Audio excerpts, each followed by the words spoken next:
Hello guys! Magandang hapon sa inyong lahat. I am Chirgat from Masagri Channel, a faith healer o Zumatarder. So ngayong hapon na to, tignan na nagsabihin sa inyo ng ating mga gabay. So this is a monthly gabay for the month of November 2025 for the sign of Sagittarius. So Sagi, welcome to my channel. Ano kayang messages, advices, ang spirit guides ang ating masasaga for today's video? Kanino kayang energy or kaganapan sa buhay ng mga Sagittarius ang ating mahagilap? So guys, this reading is a general reading lamang, hindi lahat makaka-resonate. Kunin lamang po ang makaka-relate sa inyo and comment down below kung kaninong energy ang ating nasaga. Because don't forget to like and subscribe my channel and hit the notification bell for more videos update. Kasi maraming salamat po sa mga walang sawang pagsuporta sa aking channel, lalo-lalo na ang dirigiskip ng adsaway pagpalaing kayo ng Diyos at may kapalisiksik-lig nag-uumapaw na biyayang manang balik sa inyo. So let's see guys, what is the messages? Advising ng ating angel spirit for the sign of Sagittarius. So let's see and watch this. Ano kaya kaganapan sa buhay ng mga Sagittarius ang ating mga gilap? Tutuklasin at bubulabugin natin. Angel Spirit, please give me an information po. Ano kaya sabihin sa inyo ng ating mga barakas? So let's see. So there is something guys with the Three of Swords, something pain. Now there's something painful. O maaaring may mga bagay na nagbibigay panakit sa'yo. O maaaring may mga naiinggit behind your back. There's a Three of Swords, something pain, betrayal. Na maaaring may mga taong nananakit behind your back. So let's see, and because this is something 10 of Wands, something burden. So it means meron talaga na nagbibigay panakit o nananakit sa situations mo. Na maaaring meron bagay na maaaring nagbibigay pabigat sa buhay mo. And because there's something a King of Swords, something he stopped the pattern. Putulin mo na ano man yung bagay na mong hindi nagsiserve sa'yo. Yung bagay na hindi nakakatulong sa situations mo. At the same time, there's an Eight of Wands with a past communication, past moment, na magkakaroon ng changes and development sa situations mo. Na unti-unti na magbabago, unti-unti ka na makakaramdam ng development with a King of Swords na parang puputulin mo na yung mga bagay na alam mong hindi na nakakatulong sa situations mo na to. Na mas magiging wise ka na, mas magiging matalino ka na. And because there's a Knight of Swords, so there's something success-driven na may mga bagay na parang unti-unti nang magtatagumpay o bibilis sa takbo ng eksena, parang ang layo-layo na na magiging improvement ng situations mo. At the same time, there's a Nine of Pentacles. Ngayong buwan na to ay maaaring mas maging masagana at mas maging maganda ang takbo ng iyong pamumuhay. So, etong buwan na to ay maaaring magsilbing parang paglago, no? Parang maaring magiging maganda na takbo ng iyong kapalaran ngayong buwan na to, ngayong buwan ng November. Now, there's something guys with a Judgment with the Three of Swords. So, may paalala talaga na you need to pay attention dahil napapalibutan ka ng mga inggitera. No, may mga taong naiinggit behind your back o may mga taong kumbaga naiinggit talaga sa iyo na maaaring nagbibigay panakit or parang binibigyan ka ng pasanin, no, or pasakit. And there's something that Three of Wands. So waiting for a ship. Mga may hinihintay kay pay for documents, there's a possible dumating na. No, ano man yung bagay na hinihintay nyo, maaaring makuha nyo na. Maaaring may mga bagay na nagbibigay ng burden sa iyo ngayon pero unti-unting giginahawa na yan. No, luluwag na ang iyong pakiramdam at sitwasyon. May mga hinihintay kayo, there's a possible na makuha nyo na. No, kailangan nyo lang talagang bitawan yung bagahing daladala nyo. Kasi bagay na nagbibigay blockages yon. Kaya parang nakakaranas kayo ng cancellations, nakakaranas kayo ng delays, postpone, that because of this bagahe. No, there's burden. And this is something that Two of Wands. So there's a choices. Putulin nyo na yung bagay na alam mo nagsiserve sa'yo. Yung bagay na nakakatulong sa'yo with the King of Swords na parang mas maging wise ka na sa pagpili ng mga bagay-bagay na makakatulong lang bang sa'yo. Yung bagay na alam mo magsiserve sa'yo at the end of the time. And because there's something guys with a Hermit card, the answer really is here. So binibigyan ng liwanag o kaliwanagan ng sitwasyon mo. Unti-unting giginhawa, luluwag or gagaang na ang kalagayan ng sitwasyon mo. Parang nandito na yung kasagutan or yung bagay na gusto mong malaman nandito na parang makakatanggap ka ng maraming mga transaction na requires maraming mga changes and developments sa ngayon sa situations mo.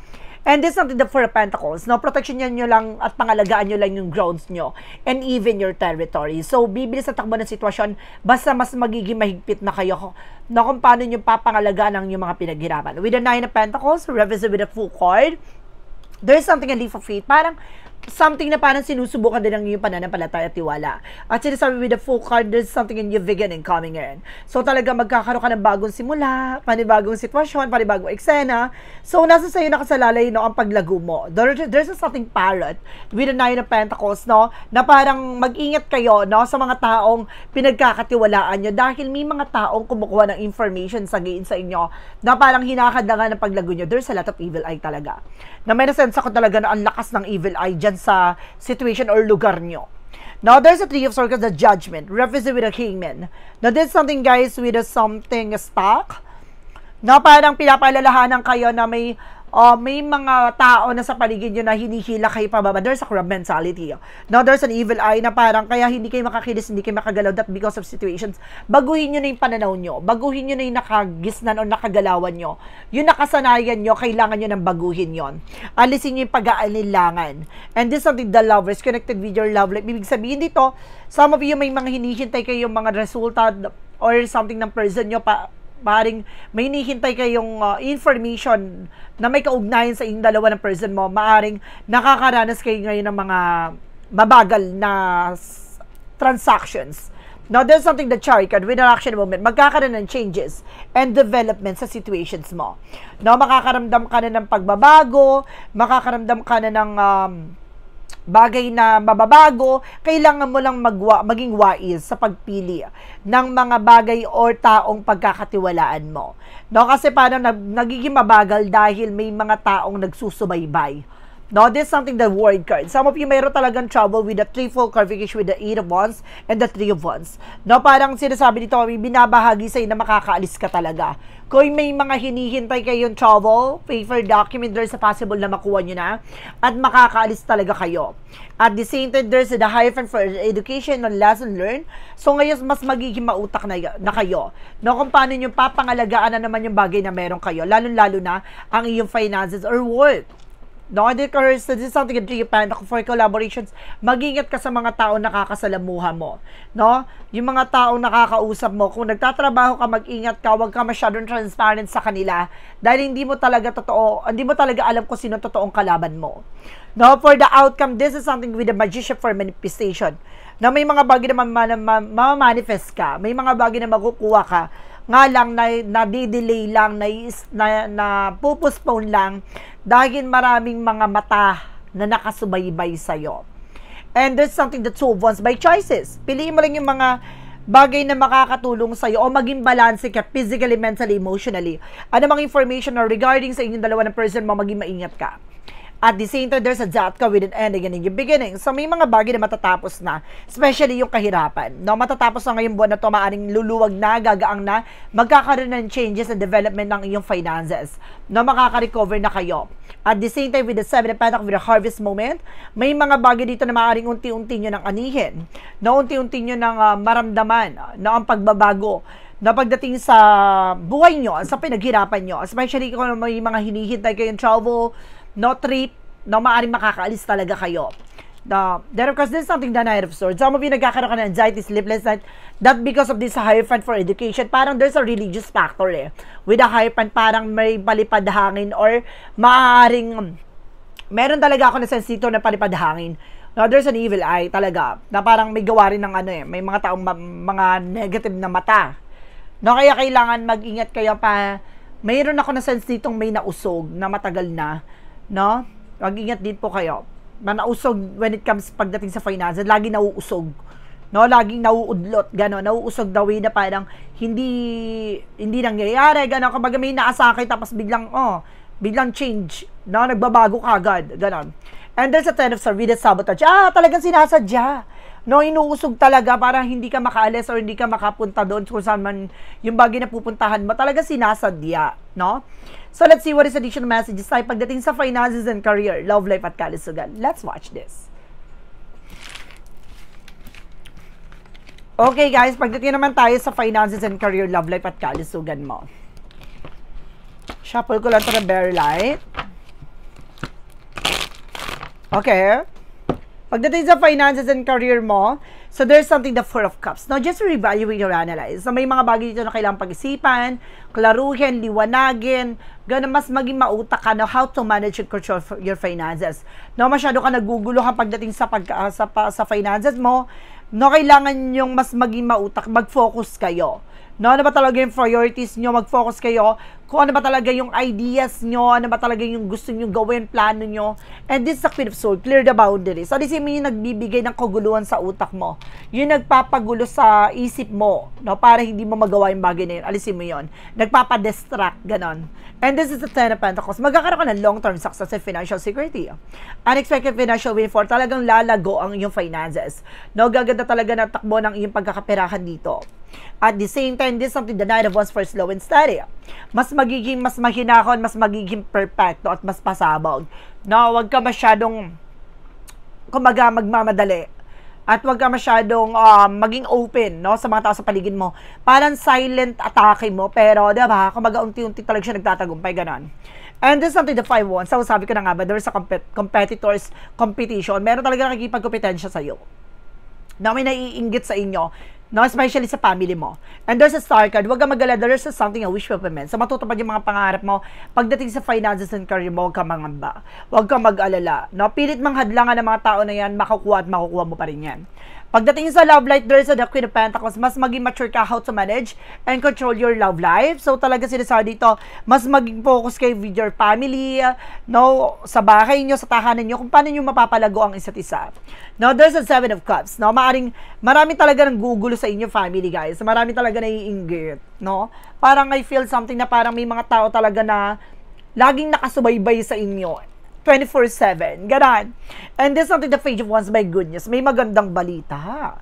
May magandang impormasyon na magpapahatid sa'yo na magiging masagana na ngayong buwan na to. And there's the Ace of Wands. A new project, a new idea coming in. So, ano man yung proyekto nyo, magtatagumpay kayo. Ano man yung plano nyo, magtatagumpay kayo. At the same time, there's something, guys, with the Ace of Swords, something a breakthrough. Talaga may tagumpay. Talaga may tagumpay pagdating sa love life din. No, magiging maayos ang inyong relasyon, magiging maayos ang inyong pagsasama, ang inyong family. Now, because there's something, guys, no? There's a Five of Swords. Nagkakaroon ng self-sabotage kasi masyado kayo open. No, masyado kayo transparent with other people. Ngayon, mas magiging mautak na kayo. Mas magiging private na ang inyong buhay. Low-key ang atake niyo pagdating sa love life, ha? Gumagawag siya, wag ka masyadong open. And of course, overwhelming pagdating sa pag-ibig. No? Wag ka mag-alala, mas gaganda pa ang inyong relasyon at pamilya kung magiging tahimik lang kayo sa lahat ng gagawin nyo. Pagdating sa kalusugan, there's a Eight of Pentacles. Na mag-focus kayo pagdating sa kalusugan nyo. Mag-focus kayo sa inyong kalagayan, sitwasyon. And because there's something, the Eight of Cups, there's something moving forward, that makaka-move on na kayo, makaka-recover na kayo sa mga nararamdaman at nararanasan nyo. With the King of Cups, there's a devoted for the person. O maaaring there's an ancestor guides, no? May gabay na sumusuporta sa inyo dito, like your ancestor father, brother, no, lolo, ganon. And there's an Ace of Cups, no? Nag-uumapaw na pagmamahal at passion doon sa inyo, no? At nag-uumapaw na pag-ibig talaga ang mamumutangi. There's a Seven of Swords na wala na maitatago with the Seven of Swords in reverse. No, may mga bagay dito na maaaring malalantad ang kasinungalingan. No, maaaring mag-ingat kayo, ha. Pagdating sa mga kinakain nyo, mag-ingat kayo dahil meron ditong, kung mag-alam nyo ng bawal, kinakain nyo pa, diba? Nag-cheat kayo sa sarili nyo, mag-ingat kayo. And there's a Nine of Cups. No, maraming offer paparating sa'yo, mag-ingat ka lang na may mga pagkain dito na hindi mo dapat kinakain. Lalo-lalo na yung mga bigay mamaya, yung gumagawa pala, may ginagawa pala sa'yo tong tao na to, tanggap na pagkain, sige kang kinain, sige kang nilamon, sarap na sarap ka. Hindi mo alam yung tong tao na to, meron talaga balang ginagawa sa'yo nang hindi mo namamalayan. So, let's see. What is additional messages naman tayo? Pagdating sa angels messages, advices, nandun tayo na? So, let's see. Ayan na. Nandun sa exciting part na tayo with a magic of fire messages, advices for you. So, there's something, guys, with the autumn, with the harvest time. So, may pag-aani talaga. No, aanihin nyo talaga tong mga bagay na to. And there's something in business ventures. So, magkakaroon ka ng business ideas, new work, new job, new business.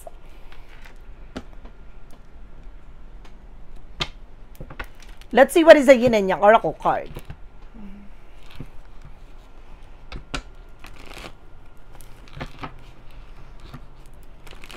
For yin and yang oracle card. Okay, so there's something guys with a suffering. There's a past lack suffering. Nagsasuffer ka dito sa mga nakaraang sitwasyon mo. Or may mga bagay na ginawa sa'yo from the past na maaaring hanggang ngayon bit-bit nyo pa. Nararanasan pa ng pamilya nyo. And there's something is shadow with the moon, with the dark night. Parang meron talagang nakaraan. O maaaring may revelasyon kang malalaman na hindi mo akalain na kaya pala ganito, kaya pala mabigat ang pamumuhay nyo. Yung pala there's something you're doing a black magic to you with the curses, ganon. And there's a beauty. So, kumbaga naiinggit to dahil maganda buhay nyo. Or maaaring natatakot to kasi magiging maayos ang buhay nyo. And there's a speed. Nabibilis sa takbo ng situation, huwag kayo mag-alala. With a romance for Mystic Love Oracle deck. And there's a karmic relationship. No, there's not something that toxicities. No, pagdating sa love life nyo, may toxic talaga. I feel something toxic family. Na maaaring yung mga tutol dito or maaring evil ay maaring sarili mong kamag-anak pa. And there's a snake shifter mimicking. May mga nagbabalat kayo. Kaya pala lagi nakasubaybay.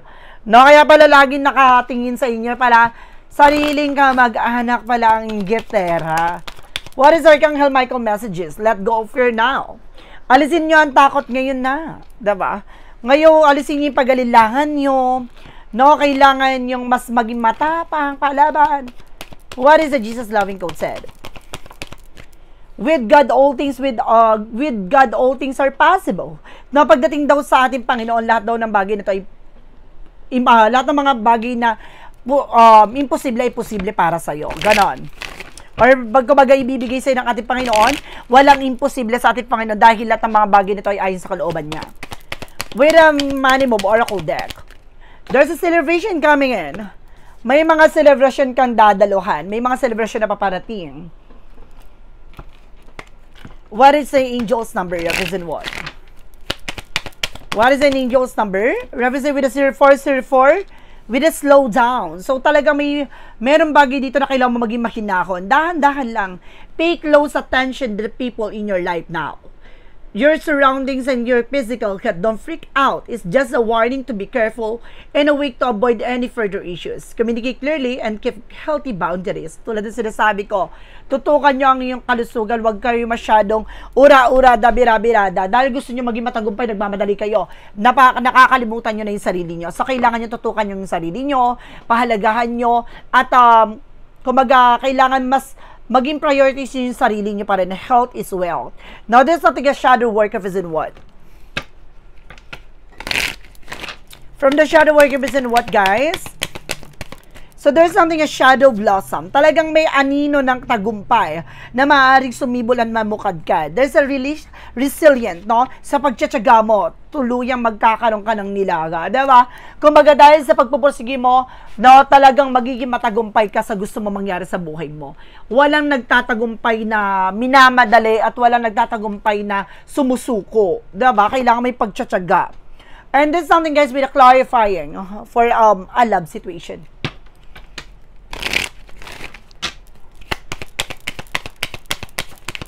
And there's a whirlwind. No, talagang may hipo-hipo dito na maaaring magdala sa'yo. No, pagdating sa buhay pag-ibig, no, there's something drama. No, maraming mga taong susubukin ka. No, lilinlangin ka pa, iikutin ka, mag-ingat ka. Pagdating sa buhay pag-ibig, meron ditong pataasan ng ego. Mag-ingat kayo. There's a clarifying for a life situation.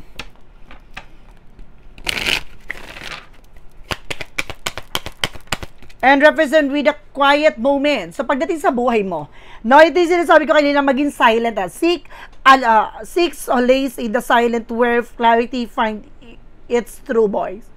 True voice. No, talaga sinasabi dito na magiging matagumpay ka kung magiging tahimik ka. No, kung sa lahat ng mga plano na gagawin mo, mas magiging tahimik ka at magtsatsaga ka at magpapatuloy ka. Ganun yun. No, damoy kasi na maingay ka, marami kang bagay na gustong gawin at sinishare mo sa ibang tao, na itong balak ko, maraming evil eye sa modern nung mundo. Kumaga ano na ngayon, no? Modern na. Pati sa social media, nakikita na talaga mga galawan ng isang tao. Kaya huwag kayo nagpo-post by social media, huwag kayo nag-reflex. Kapag yan, nakaranas kayo, diba, nag-flex sa'yo. Kumbaga, nag-post kayo by social media, ilang araw lang o mismong araw na yun, makakaranas kayo ng mga delays. Ganun yun. There's a what lies beneath what is the future.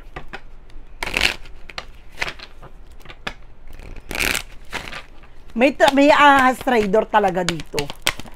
And of course, there's something tired of drama. See? Pagod ka na sa madramang mundo. No, parang nakatago dito yung drama. Love story. No, ganun din sa relasyon. No, mayroong toxic relationship dito talaga. Or maaaring pagsubok sa inyong relasyon ng inyong person. Na maaaring may mga taong tutol, hadlang, lalo-lalo na yung toxic family. There's a part of the light, reason why.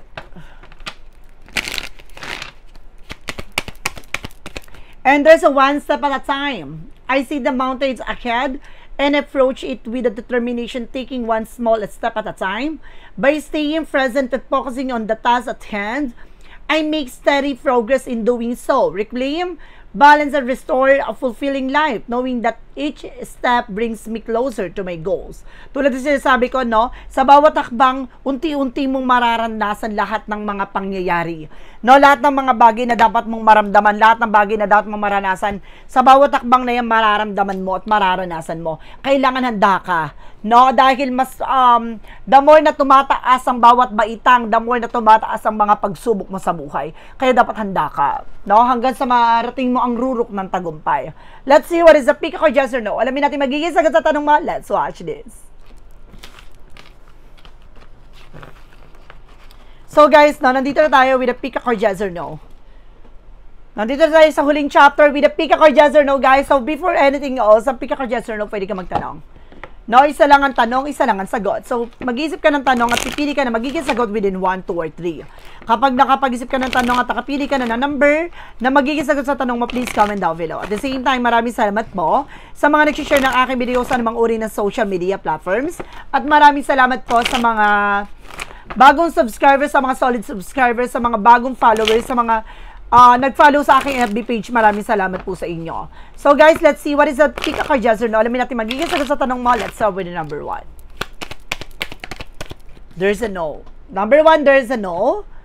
Path are closed, not lock out, do not enter. Huwag mo ipagpilitan. Sarado at parang hindi pinahihintulutan ang pagbuksan mo. So huwag mong hindi pinahihintulutan na ilaban mo, hindi pinahihintulutan na pumasok ka dyan sa situations na yan. Ibig sabihin nito, kung gumawa ka ng ibang way, na huwag mong ipili yung isang bagay na hindi pa pwede. Number 2, there is a yes. Connect to the new possibilities, transition smoothly. Mas maganda, mas maayos, at yes, there is something na magiging maayos ang posibilidad na mangyari sa buhay mo. Number 3, there is a yes. True north found, follow these directions. No, nasa tamang direction ka, tama yung tinatahak mo, at tama ang landas na iyong pinapangarap at inaasam. So guys, this is a monthly gabay for the month of November 2025 for the sign of Sagittarius. So Sagi, maraming salamat po for this wonderful reading. So once again, this reading is a general reading lamang, hindi lahat makaka-resonate. Kunin lamang po makaka-relate sa inyo. And comment down below kung kaninong energy ang ating nasagot. And guys, don't forget to like and subscribe my channel. And hit the bell for more videos updates. Maraming salamat po sa mga walang sawang mag-support sa aking channel. Lalo-lalo na ang skip ng ads away, pagpalain kayo ng Diyos at may kapalit siksik digdig na gumapa na biyayang manang balik sa inyo. Maraming salamat po and see you the next video. Bye-bye and babush!